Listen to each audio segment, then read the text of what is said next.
ॐ श्री परमात्मने नमः। अथ सप्तमोऽध्यायः ज्ञानविज्ञानयोगः।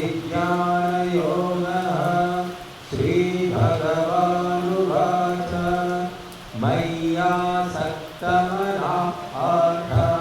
योगं युञ्जन्मदाश्रयः असंशयं समग्रं मां यथा ज्ञास्यसि तच्छृणु। ज्ञानं तेऽहं सविज्ञानम् इदं वक्ष्याम्यशेषतः।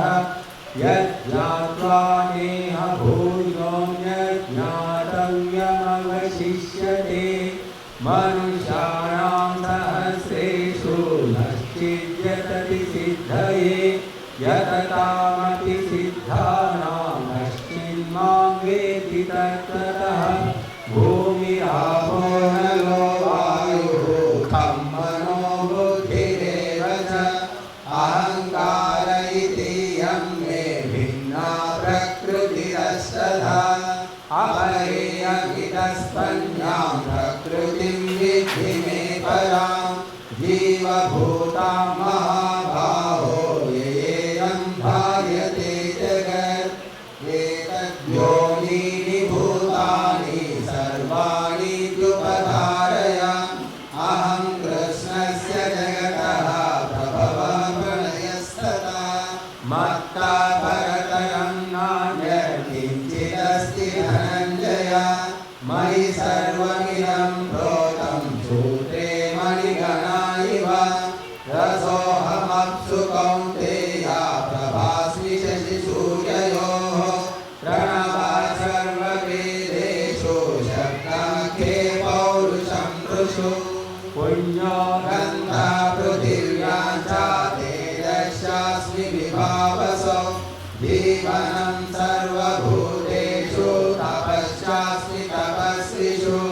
बीजं मां सर्वभूतानां विद्धि पार्थ सनातनं। बुद्धिर्बुद्धिमतामस्मि तेजस्तेजस्विनामहं। बलं बलवतां दाहं कामरागविवर्जितं। धर्माविरुद्धो भूतेषु कामोऽस्मि भरतर्षभ।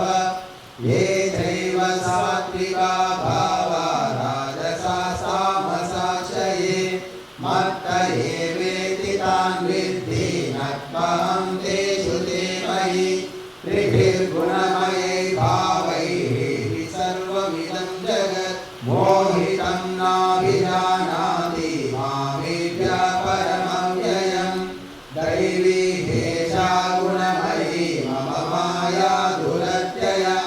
मामेव ये प्रपद्यन्ते मायामेतां तरन्ति ते। न मां दुष्कृतिनो मूढाः प्रपद्यन्ते नराधमाः। माययापहृतज्ञानाः आसुरं भावमाश्रिताः। चतुर्विधा भजन्ते मां जनाः सुकृतिनोऽर्जुन। आत्मो जिज्ञासुरर्थार्थी ज्ञानी च भरतर्षभ। तेषां ज्ञानी नित्ययुक्ता एकभक्तिर्विशिष्यते। प्रियो हि ज्ञानिनोऽत्यर्थम् अहं स च मम प्रियः। उदाराः सर्व एवैते ज्ञानी त्वात्मैव मे मतम्। आस्तिकः स युक्तात्मा मामेवानुत्तमां गतिम्। बहूनां जन्मनामन्ते ज्ञानवान् मां प्रपद्यते। वासुदेवः सर्वमिति समात्मा सुदुर्लभः। कामैस्तैस्तैर्हृतज्ञानाः प्रपद्यन्ते न देवताः। तं तं नियममास्थाय प्रकृत्या नियता स्वया। यो यो यां यां तनुं भक्तः श्रद्धयाच्युतुमिच्छति। तस्य तस्याचलां श्रद्धां तामेव विदधाम्यहम्।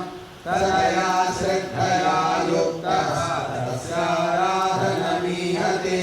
लभते च तदा कामान् मयैव विहितान् हितान्। अन्तवत्तु फलं तेषां तद्भवत्यल्पमेधसां देवान् देवयजो यान्ति मद्भक्ता यान्ति मामपि अव्यक्तं व्यक्तिमापन्नं मन्यन्ते मामबुद्धयः परं भावमजानन्तो ममाव्ययमनुत्तमम् नाहं प्रकाशः सर्वस्य योगमाया समावृतः मूढोऽयं नाभिजानाति लोको मामजमव्ययम् वेदाहं समतीतानि वर्तमानानि चार्जुन भविष्यानि च भूतानि मां तु वेद न कश्चन इच्छा द्वेषसमुत्थेन द्वन्द्वमोहेन भारत सर्वभूतानि सम्मोहं सर्गे यान्ति परन्तप येषां द्वन्द्वगतं पापं जनानां पुण्यकर्मणां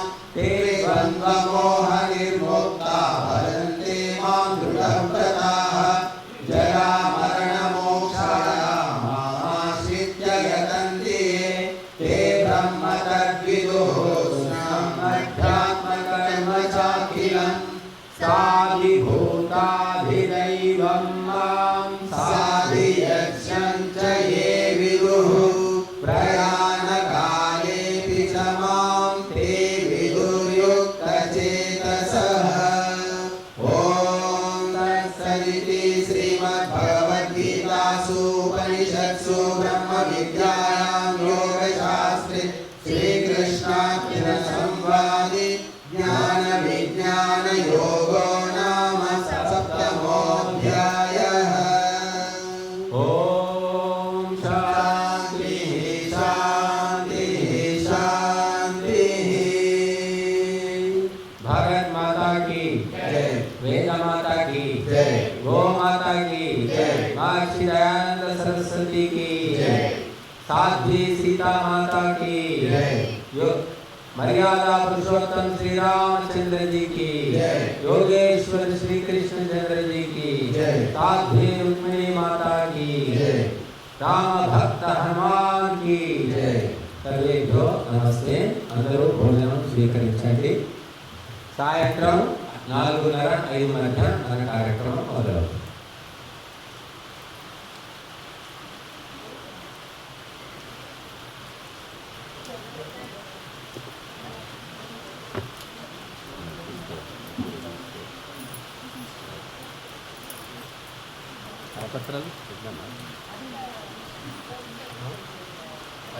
हेलो।